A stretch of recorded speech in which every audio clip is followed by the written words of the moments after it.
Hi, can you hear me? Hello? Yes, I can hear you. Wonderful. Good morning, Madam Managing Director Georgieva. Very nice to have you in this wonderful morning here in Washington, D.C. I'm very pleased to have you. And I'm very pleased to welcome all of our audience who's joining us live from here in Washington, D.C., and also from the other side of the Atlantic. It's 10 a.m. here, it's 4 p.m. in Brussels, Warsaw, Budapest, and 5 p.m. in Sofia. So very nice to have all of you here. It's a special honor to have you join us in our fireside chat discussion series, primarily because of the very important role that the IMF plays in the handling of the pandemic and the economic crisis that is ensuing of the pandemic, but also, and we'll get to this point in a minute, but also because of your very impressive and fascinating personality, having been born behind the Iron Curtain. You have a PhD in economics. You were teaching at the London School of Economics, at the Massachusetts Institute of Technology, and at the Harvard Business School. This would be enough for a lot of people, but not for you. You were also director of the World Bank for Russia for a couple of years and served as European Commissioner for International Cooperation, Humanitarian Aid, and Crisis Response, as well as for financial programming and budget, and even served as vice president of the commission under the president, Jean-Claude Juncker. So all of these are fascinating lead up to your current responsibilities at the IMF. So let's just jump into the middle of our discussion. There are three issues that I would really like you to elaborate on and for us to share with our audience. But in addition, we have received a number of great questions from the audience as well. So I would like to stay as focused as possible and jump into the discussion right away. The IMF is a very key institutional tool for the world to respond to the massive economic challenges caused by the pandemic. It projected global economic activity for 2020 to decline on a scale unprecedented since the Great Depression. We could also see that in the June World Economic Outlook forecast, it added an additional 1.9% of decline for the global growth for 2020, in addition to the minus 4.9 decline that was published in the April WEO forecast. You as leader said that despite this big outlook, I'm hopeful for the future. And you outlined a very inspiring agenda for the future. So let's start our discussion from the inside out. How do you see the IMF having responded to these challenges? Did you see that the previous structures and mechanisms that you had at your disposal were enough for shifting gears?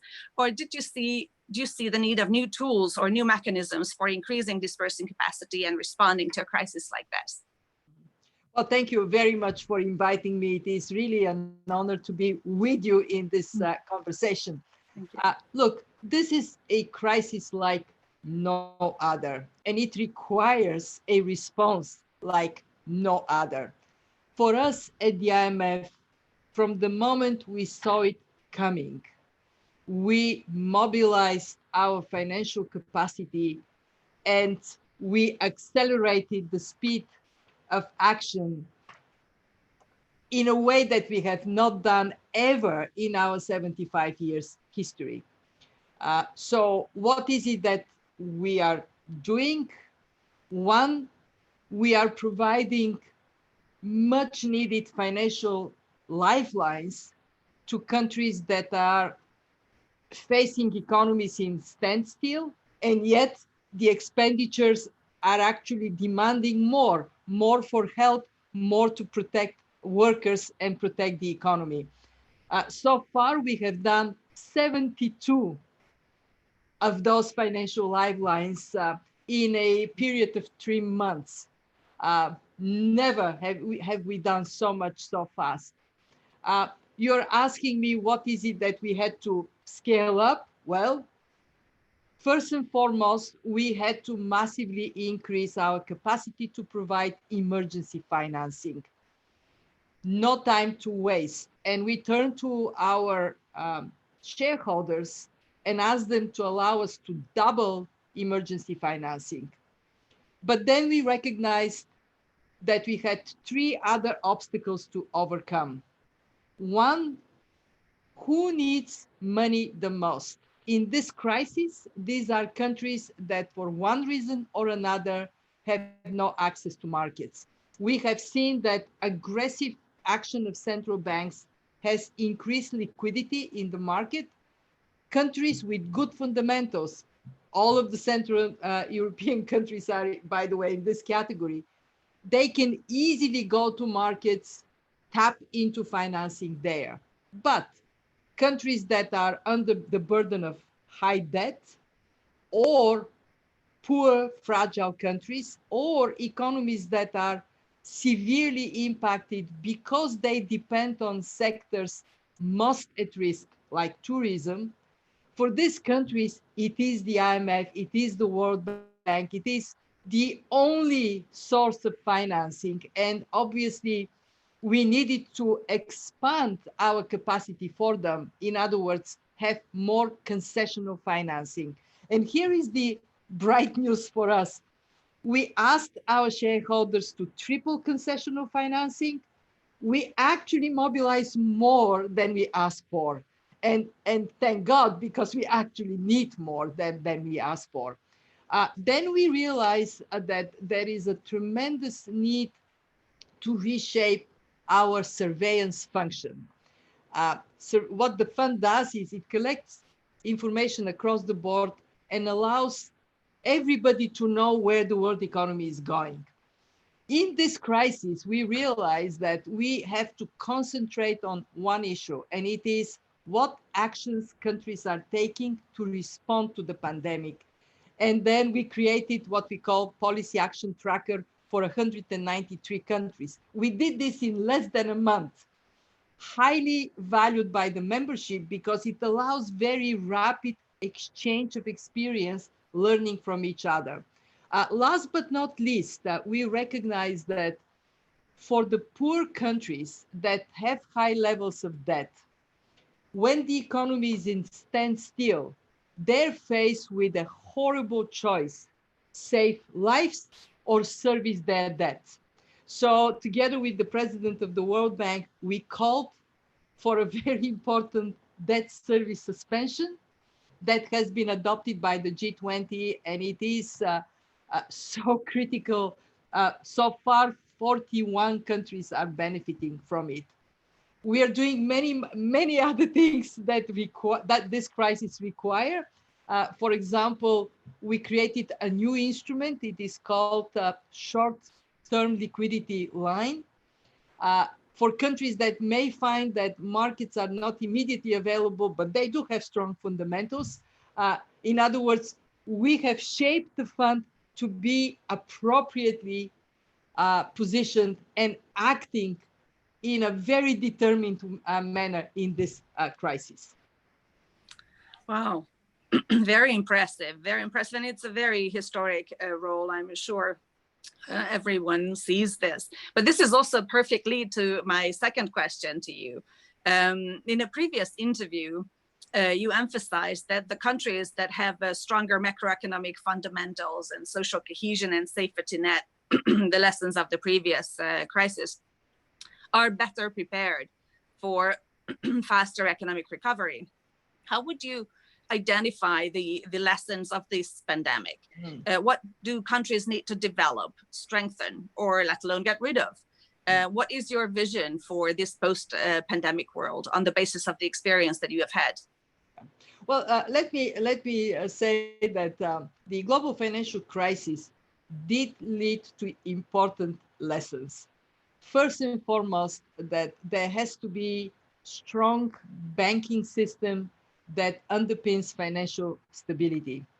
But it also taught us another lesson, that the IMF, which is at the center of the global financial safety net, ought to be well-resourced to immediately step up in a crisis. In the days before the global financial crisis, the IMF had a total of 250 billion available to lend. That was it. Today, we have 4 times more. We have up to 1 trillion lending capacity. And by the way, as of now, we have deployed 250 billion, 1/4 of it. And I want to say that it is critical for us to learn the lessons from this crisis for the future. So what are they? Number one, we all have seen the importance of sound health systems and sound social protection. And obviously, going forward, it is very important that we create safety nets that at the time of shock can protect people and protect the economy.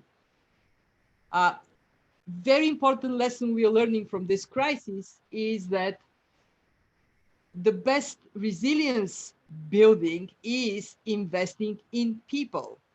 That education, not only healthcare, education is absolutely paramount. What we have seen is that those that are in the digital world already, both businesses and individuals, have adapted very quickly.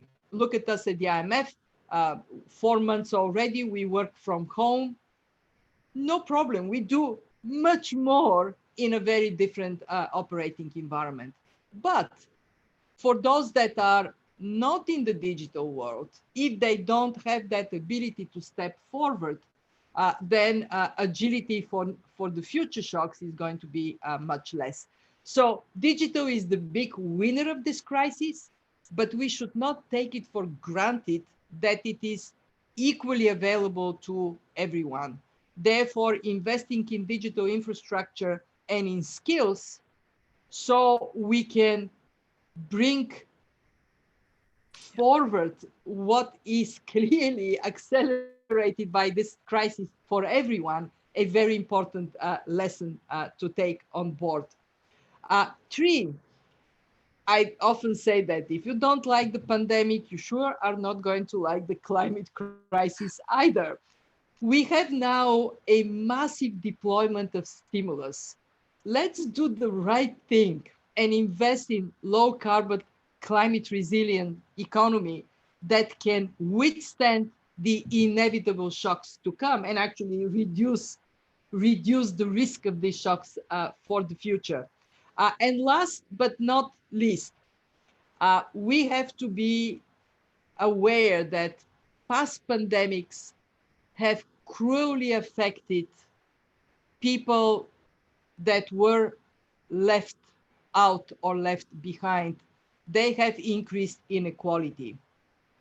We saw it with SARS, we saw it with H1N1, we saw it with Zika, and there is a very high risk that unless we are concentrated on a new social compact that explicitly addresses the risks of increased inequality, we may be in a world where the problem we had before, and we had it before this crisis, is worsened. And why that matters for everybody? Well, our research has proven that inequality is bad for the economy, it's bad for growth, because we don't tap into the potential of all people, but also because we know that it can be a fertile ground for unrest, and as such, undermine not only our society, but also our economy.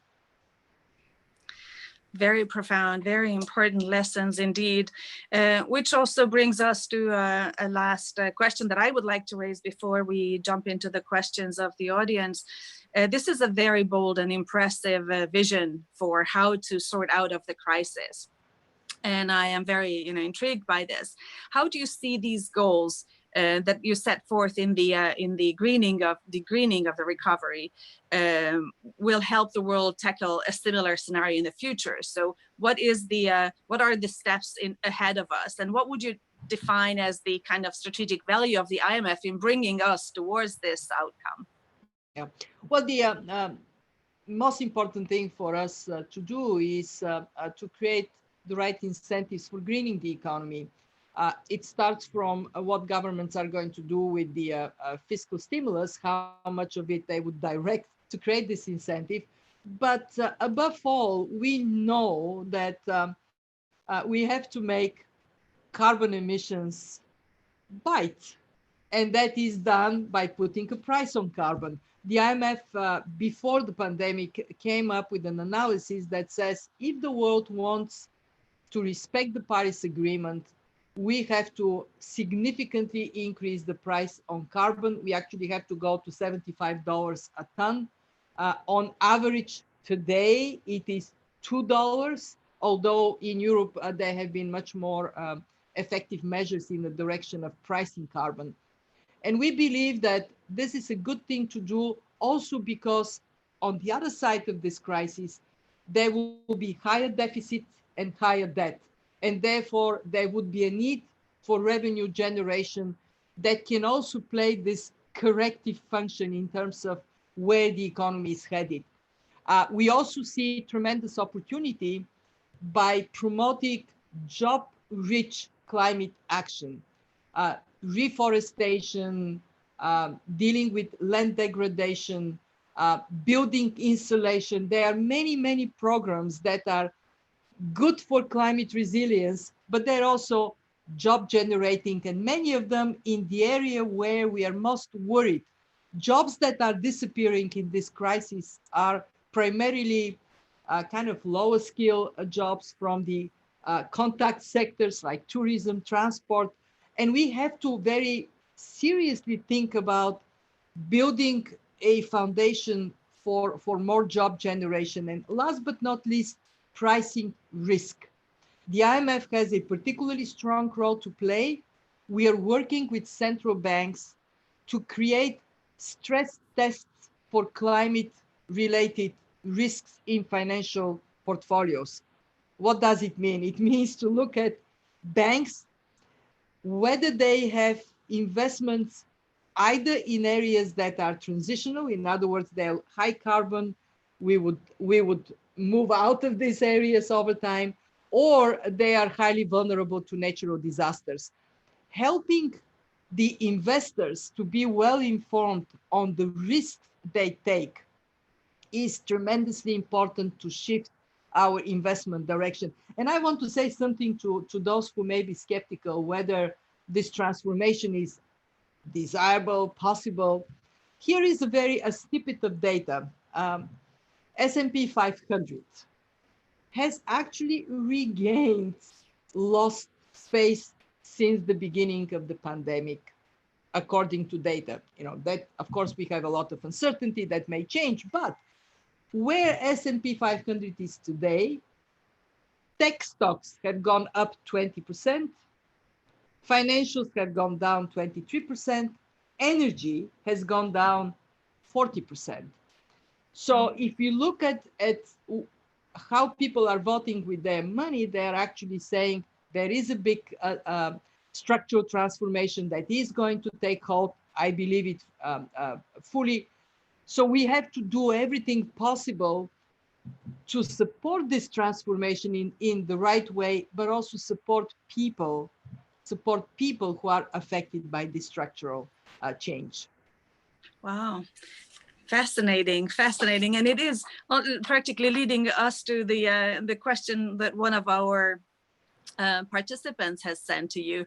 So maybe we can follow up on this thought because this question just says, you know, how does the IMF aim to convince the countries to support the greening of the recovery plan, especially as countries may want to prioritize revitalizing their industries as quickly as possible? And of course, with all these issues, there is an imbalance. The benefits are long-term, but the investments and the costs are short-term.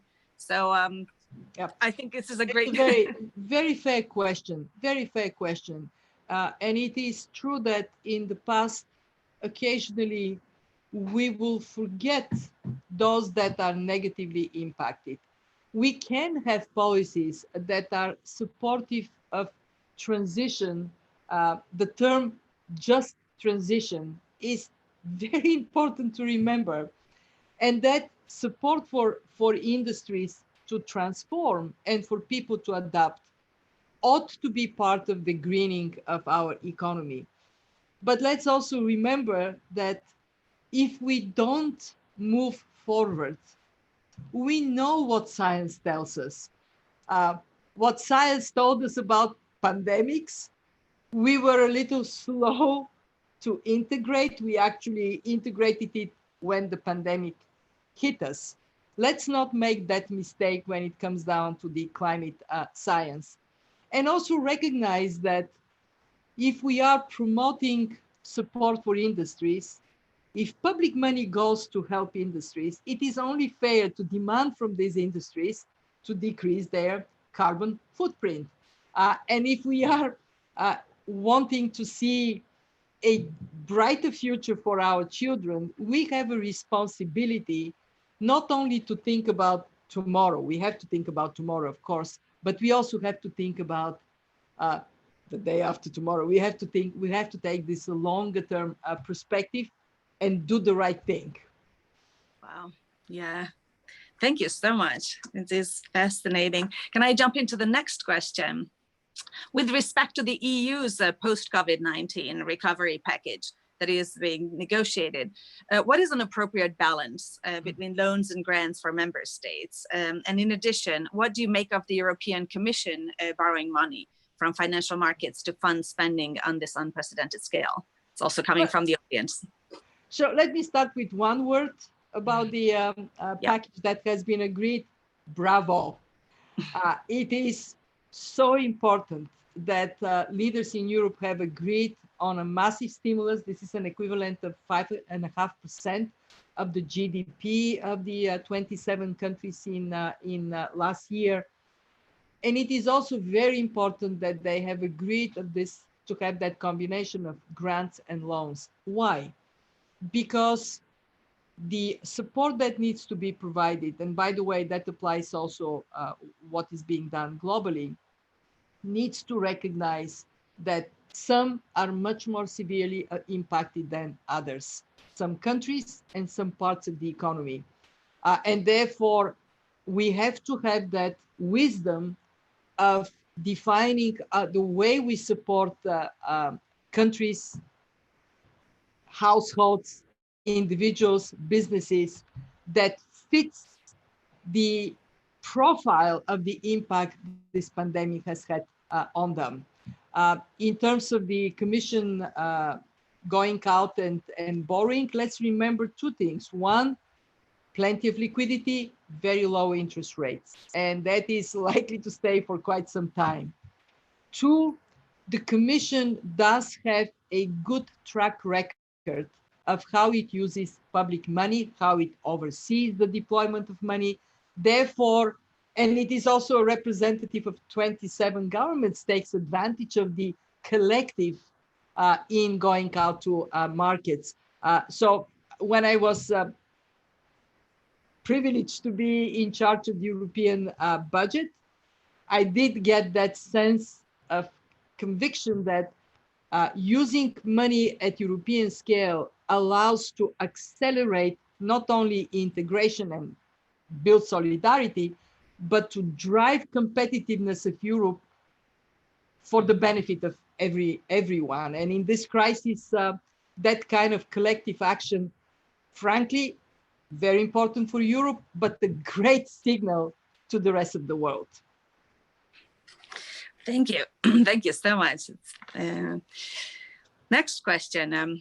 How can the, well, this is a strategic one, so I have a bias for this. I think it's also very important, parallel to the European pillar of the issues. How can the recovery resources available through IMF bolster transatlantic cooperation? How do you see this element of the packages? It is a great question. We have a membership of 189 countries, soon to be 190 with Andorra applying for membership at the IMF. And we offer a unique space for countries to come together on economics and finance. Since the moment I took over on October 1st, I have been very impressed by the unity of purpose we are able to achieve. We got countries aligning on deploying the fund's resources, making sure we are well equipped in the right place with the right financing, that we are thinking about policies for the future Our membership supports very strongly the fund, developing skills and capabilities to promote leapfrogging, to promote this transformation I have been talking about.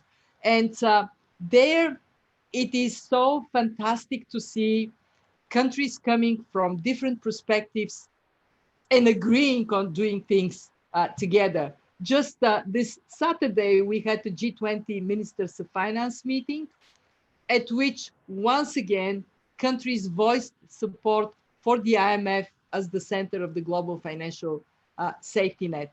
And I believe very strongly that my duty is to build this unity of purpose transatlantic between the two sides, by the way, on so many issues very aligned, but also more broadly, a global unity that allows us to serve the membership effectively. Very inspiring, I have to tell you. And I also have to apologize from our audience and the rest of the fantastic questions that we will not have time to cover. But I think that the issues that we did manage to cover with you have been fascinating, very important, and strategically supportive and helpful for our work as well. With this, I would like to thank you for your time and your availability, your openness to reach out to the think tank community and to reach out especially to this Central East European focused audience that we have at CEPA. I'm very, very excited to be able to work together on our common strategic issues and goals, and to ensure that the world as we're coming out of the pandemic will look much more like what you have outlined in your vision. So thank you so much for your time, availability, and support for our work as well in the broader transatlantic community. And thank you for giving us the interview. Thank you for having me. Thank you so much. Bye.